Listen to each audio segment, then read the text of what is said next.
Salamat po sa Diyos sapagkat ngayong gabi ay magkakasama po tayo on air. Kagabi po ay hindi po tayo nakapag-preach dahil po sa ating konting karamdaman. At ngayon po ay ipagpapatuloy po natin by God's grace po. Tuloy-tuloy po ang ragasa ng atin pong mga preaching at ang ating pagnanais na makatulong sa mga tao at makasumpong ang mga tao ng sagot sa kanilang mga malalalim na katanungan. At tayo po ay naririto para magbigay din ng konting inspiration sa mga nanghihina at mga taong may kabigatan sa kanilang mga puso, sa kanilang mga balikat.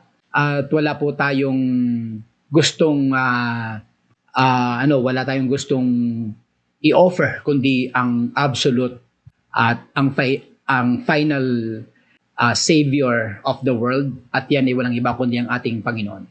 So ipagpapatuloy po natin ang atin pong preaching novela at sa gabi pong ito ay part 2 ho tayo ng ating tinalakay nung isang gabi. The other night po yon.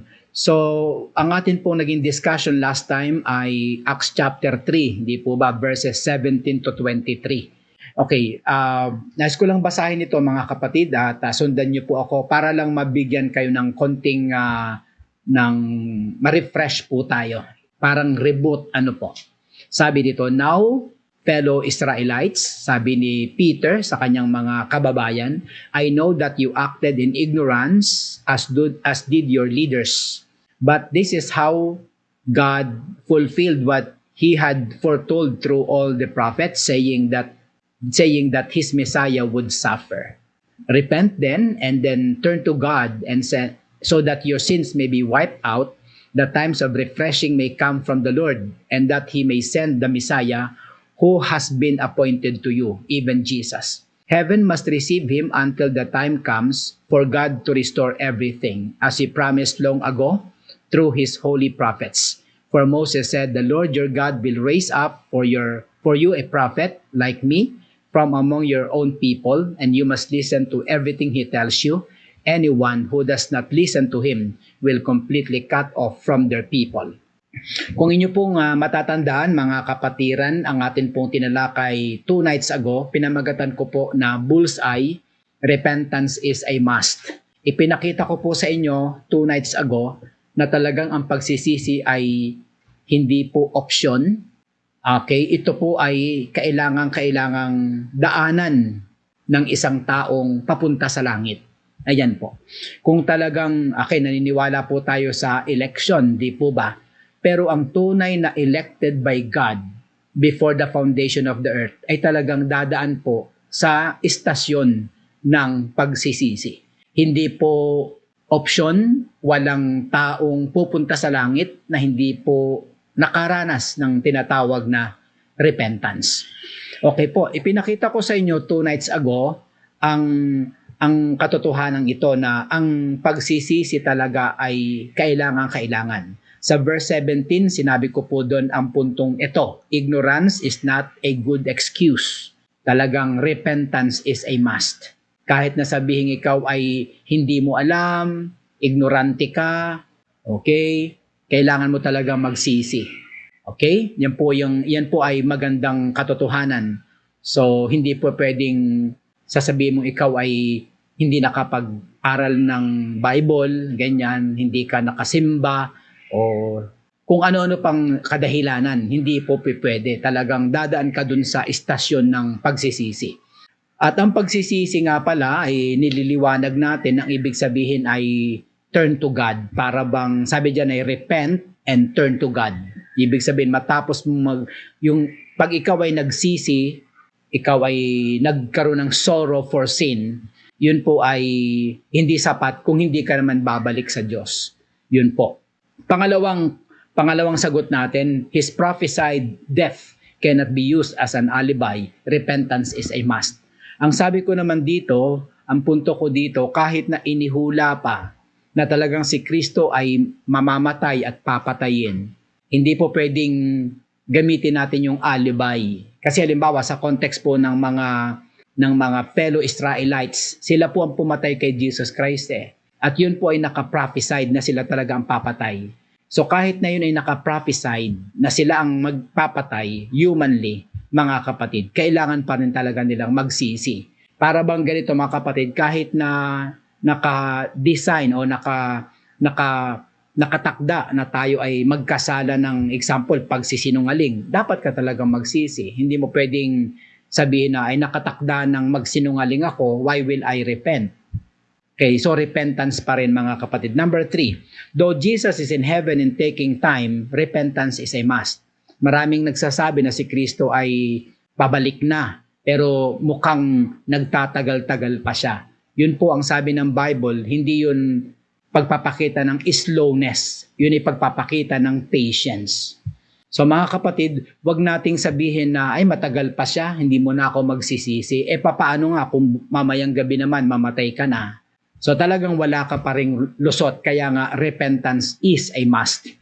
Okay, pang-apat na sagot, kung paano natin ipinakita na ang pagsisisi ay kailangan. Jesus himself preached repentance and therefore repentance for us is a must. Tama po yun. Si Kristo mismo ang nag-utos sa atin sa, pwede ako nagkakamali, Matthew chapter 4 verse 17, sinasabi niyang, repent for the kingdom of heaven is near.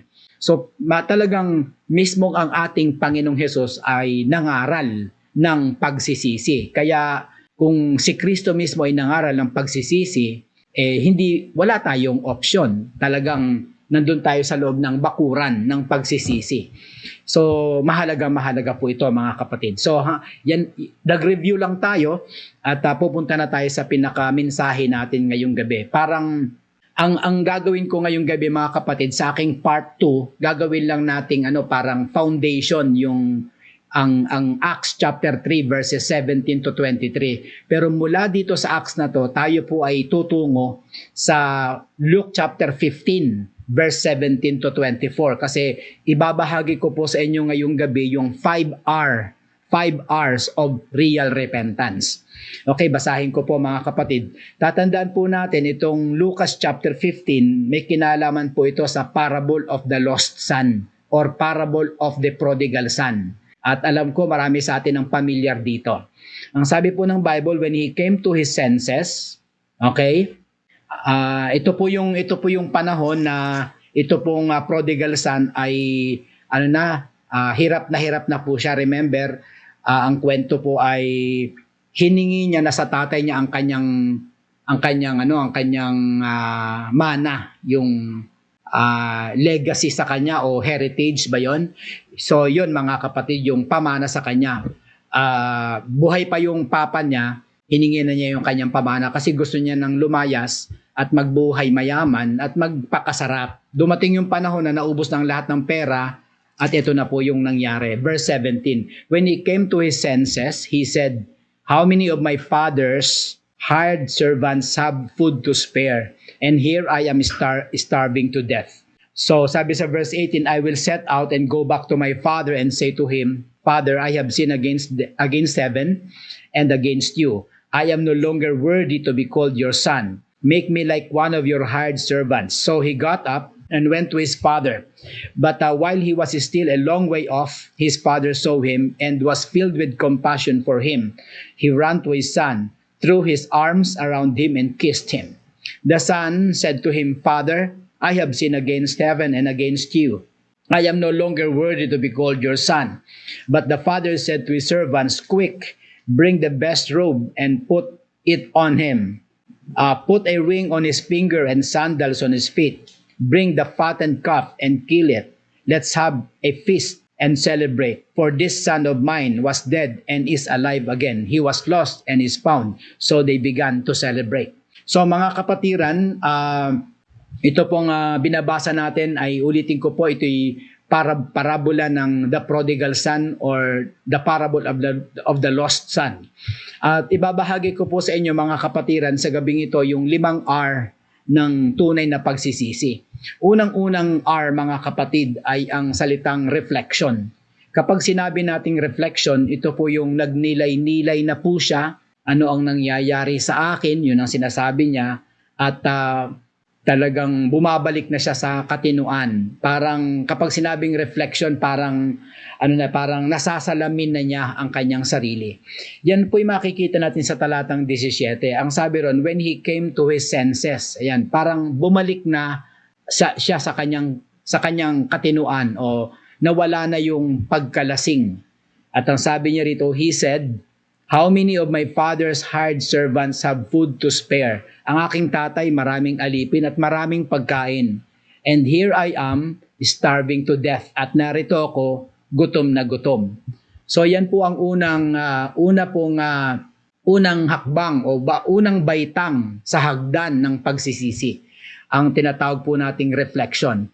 Kaya sa gabing ito, kung may mga nakikinig po sa akin, nakita mong ikaw ay malayo na sa pamilya mo, malayo ka na sa Diyos, ikaw ay tapos na yung pagkalasing mo sa sanlibutan, at nakikita mo nang ikaw ay mali, ikaw ay madilim na ang buhay mo, okay, kung yan ay nararanasan mo ngayong gabi, kaibigan, kapatid, magandang po yan, maganda pong development yan. Ikaw ay nasa unang baitang ng tunay at tamang pagsisisi.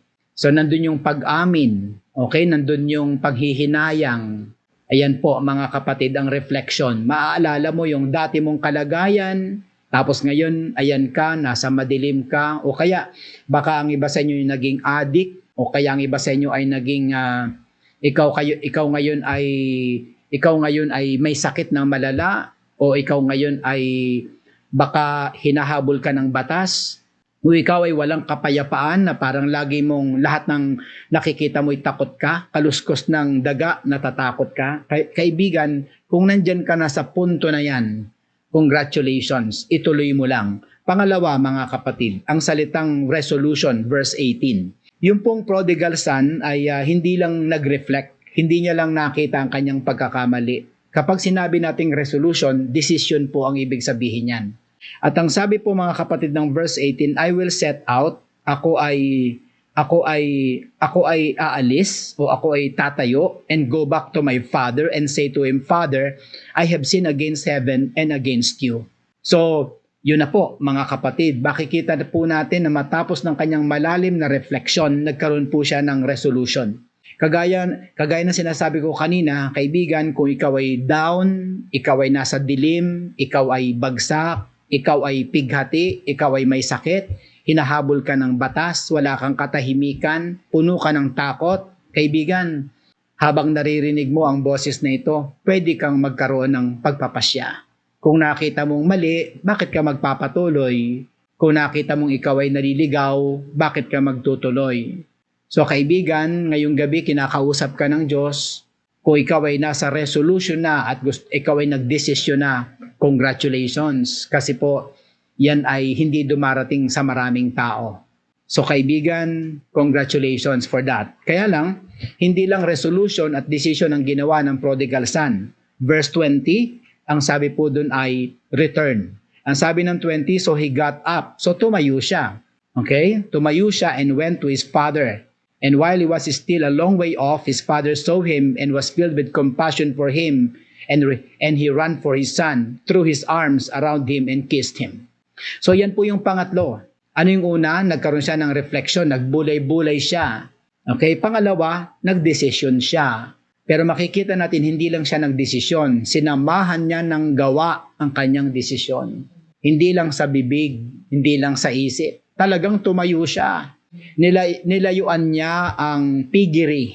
Kasi during that time, gutom na gutom siya at wala na siyang makain. At ang kinakain na nga lang, sabi ng Bible, ay pagkain na raw po ng swine, ng mga baboy. So mga kaibigan at mga kapatid, sana hindi ka lang nagkaroon ng refleksyon. Huwag lang yung pag-amin kay nagkasala. You need to make a decision tonight. Kinakailangan mong mag-decide. Huwag kang mahiyang mag-decide. Yan ay para sa iyo. Yan ay sa kabutihan mo. Mapalad ka, nakakakita ka ng liwanag kaysa sa mga taong puro dilim. At ang susunod na ginagawa ay pagpapakamatay. You're blessed tonight. But do not just make a resolution. Make a strong return. I mean, you make you totally stand up. You make a decision. You stand up and you return to God. Guys, alam nyo ba mga kaibigan, ito pong parable na ito actually ay isang kwentong makalupa na may makalangit na layunin, may makalangit na meaning. Sa totoo lang, ito'y tumutukoy sa atin. Gusto ng Panginoon na ikaw ay makita mong ikaw ay mali, nasa dilim ka, gusto ni Lord na mag-decide ka. At pangatlo, gusto niyang bumalik ka sa Kanya. Okay? Kasi ito po'y parable. Ang punto ng parable ay ang purpose ng parable ay isang makalupang kwento na may makalangit na meaning o kahulugan o mensahe. At yun ang dapat mong gawin, kaibigan. Anong sabi ng verse 20? So he got up. Talagang tumayo pala siya. So kaibigan, tumayo ka. Huwag ka mahiya. Huwag ka matakot. Tumayo ka lang, kailangan mo yan. Pangapat, nagkaroon ng restoration. Verses 20 to 22. 20 to 22 ang sabi, basahin ko ha. So he got up and went to his father. While he was still a long way off, malayo pa siya, his father saw him and was filled with compassion for him. And he ran to his son and threw his arms around him and kissed him. At hinalikan siya. Nagtanong pa ba ang tatay? Hindi na ganun ng Diyos. Hindi ka na niya tatanungin. Ang mahalaga sa iyo, bumalik ka. Hinihintay ka ng ating Ama. Kailangan lang talaga magkaroon ka ng reflection, resolution, and return. At ang mangyayari sa iyo, kapatid, ay talagang magkakaroon talaga ng tinatawag na restoration. Ano nangyari sa verse 21? Ang sabi diyan, then the son said to him, Father, I have sinned against heaven and against you. I am no longer worthy to be called your son. Sinagot pa ba siya ng papa niya? Sinagot pa ba siya ng Diyos? Sapagkat ang tatay dito ay referring to God the Father. Sinagot pa ba siya ng Diyos? Ang layo ng sagot. Ang sabi ng verse 22, but the father said to his servants, hindi niya pinansin ang sinabi ng anak niya. Hindi niya na pinag-usapan ng issues. Hindi na pinag-usapan ng nakaraan. Kaagad-agad nagkaroon ng restoration. Ang sabi, quick. Sabi sa kanya mga servants, quick, bring the best robe and put it on him. Yun po'y pagpapakita ng restoration. Ibalik sa kanya ang robe, ang kanyang balabal. Siya ang aking anak and put it on him. Put it on him. Put a ring on his finger and sandals on his feet. Ito'y pagpapakita ng restoration. So mga kapatira, napakasarap ng restoration. Napakasarap. Any restoration is great. It's especially spiritual restoration. But kapatid, restoration is impossible without first reflection, resolution, and return. You need to make a decision. Huwag mong biruin si Lord dahil talaga napakaseryoso ng Panginoon. Ngayong gabi tinatawag ka ng Panginoon. Kung may mga kasama tayo ngayon sa programang ito, sa broadcast na ito, na dati kang kasama namin sa church, na dati kang aktibo sa gawain, tapos natisod ka, nadapa ka, nagkasala ka, lumayo ka, tapos nasa dilim ka ngayon, tinatawag ka ng Panginoon. God is a God of second chance. Kaya lang ipakita mo yung tunay mong pagsisisi, yung pagre-reflect, okay? Yung pagdi-decide, at saka yung pagtayo. Pagtayo, layuan mo. Lumayo ka sa kasalanan. Alam nyo kapatid, wala namang kinamumuhian ng Diyos sa atin kundi ang kasalanan.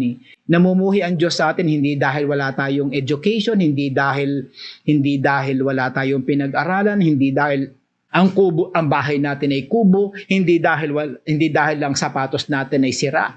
Hindi po. Hindi dahil nandun tayo sa slums area. Hindi po. Hindi dahil mapangit tayo, kagaya kung yan ang tingin mo sa iyong sarili. Hindi dahil maitim tayo. No. Hindi ganyan ang tingin ng Diyos. Maaaring ikaw ganyan ang tingin mo. Pero God has a different perspective. You are a wonderful creature of God. You are important to the Lord. Alam niyo mga kapatid, parang magulang yan. Sa magulang, basta't anak niya maganda. Ganun din ang ating Panginoon. Number 5, there was rejoicing. Sabi sa 23 to 24, sabi ron, bring the fattened calf and kill it. Let's have a feast and celebrate. Nakasulat po sa Bible, oh. At yan po ay talagang katotohanan. Sabi niya, dalhin ang matabang guya, ang matabang baka at patayin at magkaroon tayo ng piyesta at tayo ay mag-celebrate. Ang sabi ng Bible. Why? For this son of mine was dead and is alive again. He was lost and is found. And so they began to celebrate. Ganyan po mga kapatid. So mga kapatiran sa ating Panginoon, ito po yung 5 R ng tamang pagsisisi. Sana po nakarelate po kayo. Sana nakarelate tayong lahat dito po mga kapatid. Ito ang parang mga baitang ng tamang pagsisisi. Napakahalaga po nito. Napakagandang mensahe. Napaka-related sa buhay natin. Alam niyo, ang problema po natin ay hindi po yung pandemic na COVID. Ang totoo po niyan, ang tunay na pandemic ay ang kasalanan. At yun ang ipinunta dito ni Jesus Christ. Na ang ating kasalanan na pandemic na magdadala sa atin sa dagat-dagatang apoy, ayun po ang binigyan ng Panginoong Hesus ng tunay na kasagutan. Okay po. Okay po. So dumako po tayo sa aking mga recommendations bago po tayo maghiwa-hiwalay. Ano po? Sana po ngayong gabi mag-acquire tayo ng new mindset on repentance. Okay, mga kapatiran? Naiintindihan ko ngayon at sinishare ko po sa inyo na kailangan po natin ng new mindset sa pagdating sa pagsisisi. Kasi po, tinalakay ko po sa inyo ang 5 R's of real repentance. So makikita po natin na talagang may reflection, may resolution, at merong return. Okay po? Ngayon, ang sabi ko po dito sa recommendation ko, repentance is a solid blessing from God. Why did I say that? Dahil mga kapatiran, ayon sa ating pag-aaral, dito po sa The Parable of the Lost Son, ay hindi lang basta nagkaroon ng return. Makikita po natin nagkaroon ng restoration at nagkaroon din po ng rejoicing. Totoo po yan, kapag tayo ay bumalik sa Panginoon, tayo po ay nagsisi, okay? Tayo po ay nagkaroon ng sorrow for sin, nagkaroon po tayo ng totoong pagbabalik sa Diyos. Talaga pong ito po ay isang solid na pagpapala. Alam nyo, maraming tao na iniisip nila ay ganito, ayoko sa born again kasi may repentance. Okay, kasi ang tingin po nila sa repentance ay sumpa. Ang tingin po nila sa repentance ay pahirap o parang killjoy. Ang hindi po nila alam ay ang repentance po ay isang napakasolid na pagpapala. Kailangan lang nating daanan yung istasyon na yon. Pero sabi ko nga mga kapatid, after you took that route, doon ka makakaranas ng spiritual restoration at magkakaroon ng rejoicing. Alam niyo mga kapatid, nung ako po ay tumanggap kay Lord, grabe po ang gaan ng aking naramdaman. Kasi noon parang mabigat Mabigat ang buhay ko. Siyempre hindi pa ako napapatawad. Talagang ganon, pag hindi ka pa napapatawad ng Diyos, mabigat po. Marami kang guilty ka siyempre. Alam niyo, mahirap po yung nagtatago sa batas, di po ba? Pero mas mahirap yung nagtatago ka sa Diyos. Di po ba may mga taong nakabilanggo dahil sila po'y binigyan ng verdict ng lipunan, ng batas ng tao. Pero malayo po ang bigat kapag ang Diyos ang nagbigay sa iyo ng condemnation. Kaya mga kapatid, ako naniniwala by God's grace at natutunan ko rin to sa Bible na ang mga taong nagkaroon ng reconciliation with God, nagkaroon ng repentance, ay nagkaroon ng restoration at rejoicing sa langit. Hindi lang yan, nagkaroon ka ng cleansing, na-purify ka, nabigyan ka ng forgiveness ng Panginoon. Grabe pong luwag, grabe pong gaan. No, alam niyo nung ako'y unang umiyak kay Lord, nung 1984, grabe po mga kapatid, para akong nakalutang talaga. Nasa cloud 9 ako nung pauwi na po ako sa bahay. Actually, naglakad na lang po ako sa sobrang saya na nararamdaman ko sa kaloob-looban ng aking puso. In fact, nung gabi na yon, hindi ako makatulog, parang na-inlove ako ng grabe. Tapos nung makatulog ako, nanaginip agad ako ng rapture. So mga kapatiran, itry nyo po ito, basta't hindi lang kayo magkamali dun sa process, maging totoo lang yung repentance, talagang ramdam ni Lord ang tunay mong desisyon at nakipag-usap ka ng puso, heart to heart kay Lord, nagsisi ka. I tell you, kung seryoso ka, mas seryoso si Lord. Pero kung ikaw ay nagkukunwari, you cannot fake God. Ayan po mga kapatid. So, guys, napakahalaga po ng itong unang tinuturo ko. Sana, sabi ko dito, acquire a new mindset on repentance. Why did I say acquire? Because ang concept natin sa repentance dati, pabigat. Ngayon sinasabi ko, hindi. Repentance is a solid blessing from God. Sa totoo lang, ang nagpapabigat lang yan ay ang demonyo. Sinasabihan tayo na huwag kang lalapit. Mabigat yan, hindi ka na makakapag-yosi. O paano, hindi ka na makakapag-ganito. Hindi ka na Parang binibigyan ka ng diablo ng mga maling ideas, maling pananaw. Pero ngayong gabi, binubugbog natin yan. Nire-reveal natin ang katotohanan. Huwag kang maniwala sa demonyo. Paniwalaan mo ang sabi ng Diyos. Paniwalaan mo itong tinuturo ko sa iyo. Mag-acquire ka ngayon ng bagong mindset on repentance. Tingnan niyo po yung pinag-aralan natin, yung 5 hours of real repentance. Question, negative ba yon? Ano ang dulo? Rejoicing. Ano ang dulo? Restoration. Kaya lang, may gagawin ka talaga. You need to stand up and make a decision. Importante yun eh. Kinakailangan nanunumbalik ka ng buong puso kay Lord. Pag pakita mo lang yung totoong puso mo, nako, mas totoo si Lord. Okay, pangalawa, mga kapatid. Pangalawang recommendation, know for sure that repentance is a sure healing. Know for sure, sana malaman mo talaga nang may katotohanan na ang pagsisisi ay isang siguradong kagalingan. Baka hindi nyo pa ito alam. Alam nyo mga kapatid, dito sa 5 hours of real repentance, grabe po ang sugat dito. Kasi naghiwalay po yung mag-ama dito sa parable na to. Isipin nyo ang ginawa ng anak na to, kinuha na ang kanyang mana, buhay pa ang kanyang papa. Pero nang bumalik siya, talagang nagkaroon ng healing. Nagkaroon ng healing relationally speaking. Pagdating sa spiritual, kaibigan, kapatid, mangyayari din ito. Lalong higit sa spiritual. Kailangan mo ng spiritual healing. Paano ka gagaling? Pakinggan niyo po ang sabi ng 1 John 1:9. If we confess our sins, yung pong salitang confess ay actuation po ng pagsisisi. Makasalanan tayo, di ba? Kaya lang may nakasulat na, okay, makasalanan tayo, ina-admit natin. Pero ang sabi ng Bible, if we confess our sins, He is faithful and just and will forgive us our sins and purify us from all unrighteousness. Di ba may healing doon? Nasaan ang healing doon? The Lord will forgive you. Alam niyo mga kapatid, sa totoo lang, marami tayong sakit sa katawan at marami tayong kapaitan sa puso at kabigatan sa kalooban. Ang dahilan po niyan, kawalan ng kapatawaran. Kahit nga yung nanay natin o magulang natin, sino po yung may kilala? Isang bata, isang anak na nag-asawa ng batang-bata, tapos pinalayas ng magulang at sinabi, sinusumpa kita.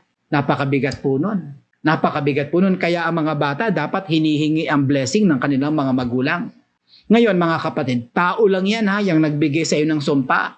Paano kung ang Diyos pa? Pero kaibigan, kapatid, you don't need to go to the US para matanggap mo yung healing na ito. Right there in your place.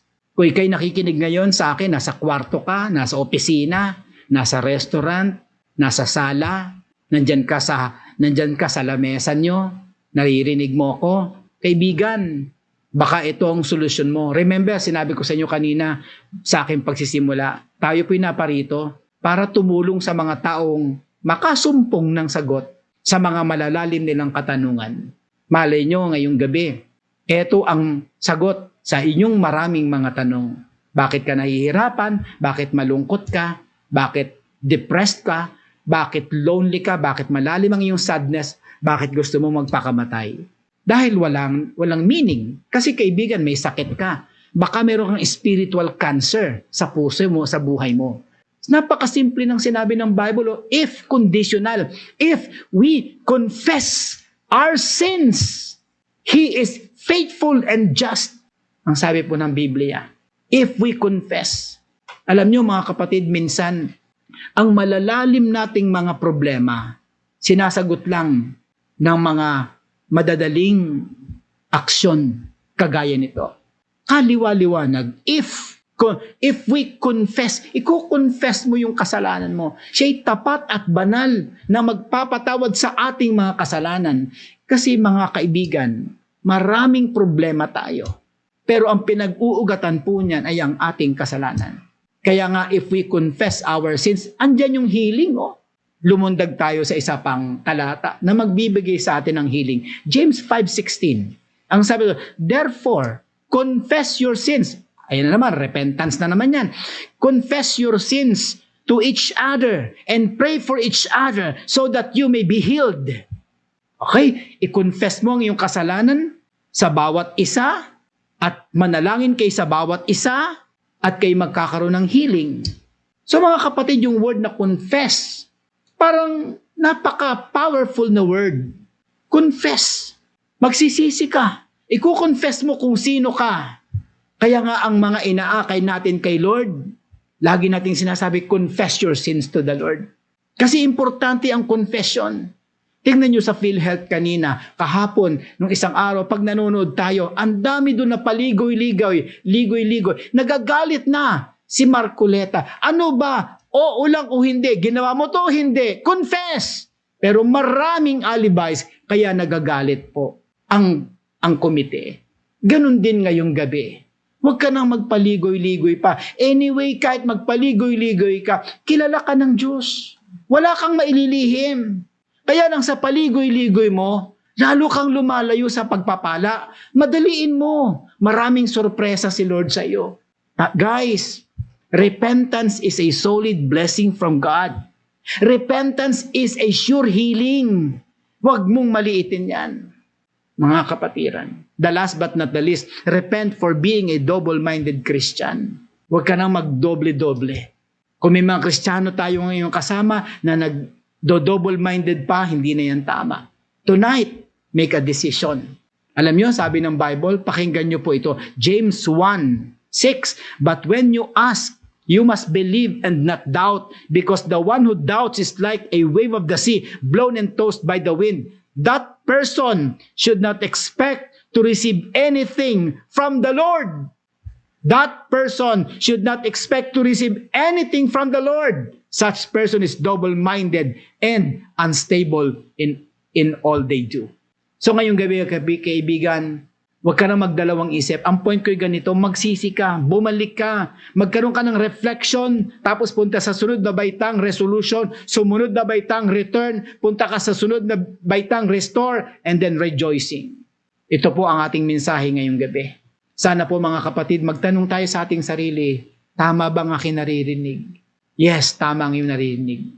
Nagbubukas si Lord ng isang pinto sa iyo, isang pinto na bukas para sa isang tao, bukas na bukas din naman sa ang kanyang pagnanais na makilala ang ating Panginoon. Kung may mga bago tayo today, may COVID ka, ginamit ng Diyos ang COVID para marinig mo to, para maintindihan mo na ang COVID na yan ay servant lang ni Lord para maintindihan mo ang pinakamalaking pandemic ng buhay mo, at yan nga ay ang kasalanan.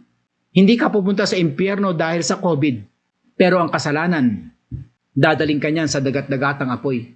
So mga kapatiran, ang Diyos is not after that COVID, napagagalingin ka niya sa COVID. Ang COVID ay ginagamit ng Diyos sa iyo ngayon para makilala mo siya. At yun ang pinakamahalagang dapat nating masagot. So tanungin natin ang mga sarili natin ngayong gabi. Ako ba ay solid na naniniwala na ang repentance ay remedy of God? Na ang repentance ay solid na solusyon ng Diyos para sa akin? Na ang repentance ay isang solid na solusyon ng Diyos para sa atin? Kaibigan, kung puno ka ng kalungkutan at bagsak ka, punong-puno ka ng problema, tonight is your night. You need to be restored.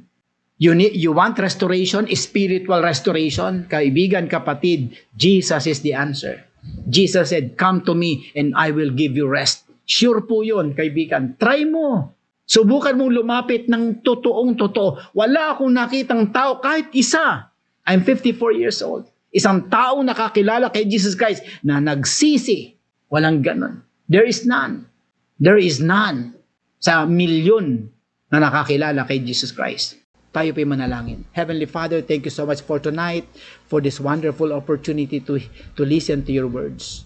Salamat po sa inyong mga salita, Lord. Salamat po sa inyong puso, Panginoon. Salamat po sa inyong habag at biyaya. Salamat po sa inyong solid na mensahe ngayong gabi about repentance. Salamat po. At nakita namin ang the other facet of repentance. Salamat po na ang repentance sa isang solid na pagpapala sa amin. Because Mari-restore kami. There will be a great rejoicing in heaven. Salamat, Panginoon. There will be forgiveness sa aming buhay. Salamat po, Panginoon. Pinupuri ka namin sa gabing ito, O Diyos, at pinapasalamatan. Sa inyo po ang kapurihan at kaluwalhatian. Mga kapatiran, sumati ng Ama, ang Anak, at ang Banal na Espiritu. Salamat po, Ama, sa pangalan ni Jesus. Amen and amen. Praise God. Salamat po sa Panginoon sapagkat ngayong gabi ay nakatapos na naman po tayo. At bago po tayo maghiwa-hiwalay, meron lang po tayong a few announcements na masyado pong importante. Kung may mga kapatiran tayo dyan, may mga bago tayo dyan talaga, at gusto nyong tuloy-tuloy ang inyong pag-aaral, please po, mag-enroll po kayo sa atin pong online Bible study. Napakahalaga po nitong online Bible study na ito. Kailangan po namin na kayo po ay ma-invite para makita nyo kung nagkaroon kayo ng desire ngayong gabi. Pastor Jim, ano ba yung next step? Ano ba yung next na baitang? Ito po yung next na baitang. Gusto naming lagyan muna kayo ng programa.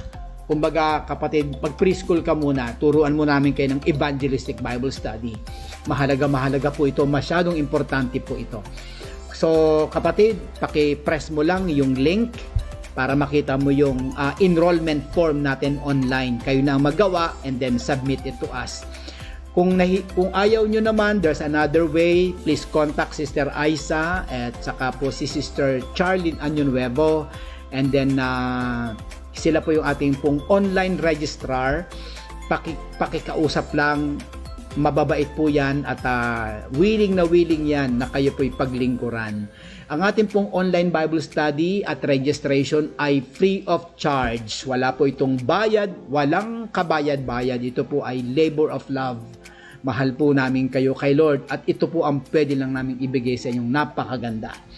At natutuwa po ako sa ngayon po, kanina I was updated by my secretary na 147 na daw po ang nag-enroll so far. So dagdagan pa po natin yan. Gabi-gabi, dapat madagdagan tayo ng 2, 3, 1, 2, 4, 5. Tuloy-tuloy ang ragasa ng atin pong pagpipreach at ang patuloy po tayo sa atin pong talagang pag-iingganyo na ang tao ay bumalik sa Panginoon.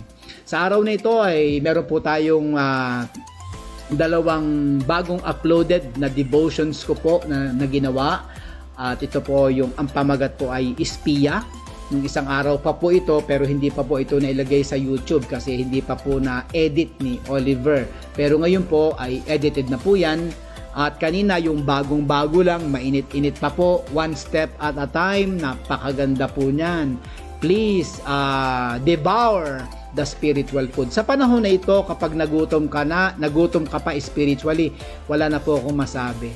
Baka hindi ka tunay na mananampalataya. Yan po ang masasabi ko. Pasensya na ha, pero sa dami ng pagkain na pinagsisikapan po ni Pastor Jim para mapakain kayo umaga hanggang gabi at kayo pa ang nagutom sa panahon na ito, wala na po akong magagawa. Baka siguro talagang, baka hindi po kayo tupa. Baka talagang, kasi ang tupa talagang, ang hangad po niya ay tubig. Tubig talaga. At ito po yung tubig ng buhay na amin pong ibinibigay sa inyo. Sa panahon na ito, hindi natin masasabi na merong crisis ng words of God, especially sa context ng City Bible Church. Talaga pong sa tulong ng Diyos ay pinapakain po natin ang ating mga tupa. So mga kapatiran, pumunta po kayo sa aking YouTube channel, Jim Gustilo, and please devour the spiritual food. Tonight, gusto po nating mag-welcome ng ilang mga pangatlong gabi na po ito na nagwe-welcome po tayo ng mga bagong estudyante po natin sa online Bible study. 10 lang po gabi-gabi dahil hindi po natin kaya. So, unang-una, let's welcome MJ Afable from San Pedro, Laguna. Welcome, sister. Pangalawa po, si Sister Mirna Buenaventura from Bacoor, Cavite. Welcome sa City Bible Church, Sister Mirna. Pangatlo, welcome Sister Mirna Morante, taga Italy. Wow, layo-layo niya, mga kapatid. Nag-aaral na po siya sa atin. Welcome sa kanya. Pangatlo ay Ona Resi Fernandez, taga Pasig. Welcome kaibigan, kapatid. Sana isang araw magkadaupang palad tayo. Sister Rosario Malyari, taga Pampanga.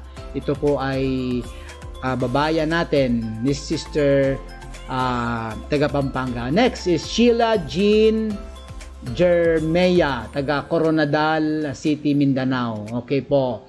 Next is Sherwin Compañados, Calamba, Laguna. Welcome, bro. Matagal-tagal tayo din nagkita. Kilala ko po kasi yan. Isa pa po si Sunil, tama ba? Sunil Samuel, San Pedro, Laguna. Another one, Beta, pasensya na po ha, hindi ko Baita ba yan o Beta Velasquez, Taguig, Quezon City. Taguig City, okay. Another one from Caloocan City, Brother William Jeronimo. Okay, Brother William, welcome to City Bible Church family. Okay, another one is Zaira Marie Beron from San Pedro, Laguna. Okay, so salamat po. Siya pala ang pinakahuli. So, yan lang po muna mga kapatid. At ngayong gabi, bago po tayo maghiwa-hiwalay, kung kayo po ay gusto pong tumulong sa City Bible Church sa area po ng finances, huwag kayong mahihiya. Kung tayo po ay kumakain ng spiritual, hindi po masama na tayo naman ay magtumulong. Ang tawag po namin dito ay Ministry of Giving. Ito po ay kalooban din ng Diyos. In fact, sabi ng Bible, God loves a cheerful giver. Hindi po masamang mag-reciprocate kapag nakakatanggap po tayo ng mga spiritual na pagpapala. At kapag ginagawa natin yan, ang totoo niyan, we also unlock God's blessings para sa buhay natin. Nako, lalong sasagana ang buhay natin kasi naniwala ka sa principle ng giving, mga kapatid. Ang Diyos po ang nangako, not me. Kapag nagbigay tayo kay Lord, hindi niya sasabihin, thank you ha. No way. Wala yan sa bokabulyaryo ng ating Diyos na buhay. Alam niyo mga kapatid, ayaw ko lang magmalaki sa inyo, pero grabe po ang mga pagpapala ng Diyos sa akin. Ayaw ko lang sabihin isa-isa kasi ayaw ko magbibigay tayo dahil sa mga pagpapalang kasama. Pero just believe God. Every time you give to the Lord, blessing na agad yan. Wala pa siyang ibinibigay sa atin. So, ganyan lang po mga kapatid. So, good night mga kapatiran. It's 8:59. Magandang gabi sa ating lahat at bukas po muli, Friday na naman. Huling araw na po bukas ng isang linggo. Grabe ang bilis-bilis ng araw mga kapatid. So good night. Kung buhay pa ho tayo, magkita-kita po tayo bukas ng gabi. At sana po'y makapag-devotion din po ko sa umaga. Please pray for me as I pray for you. Ganyan lang po ang buhay. Good night. God bless.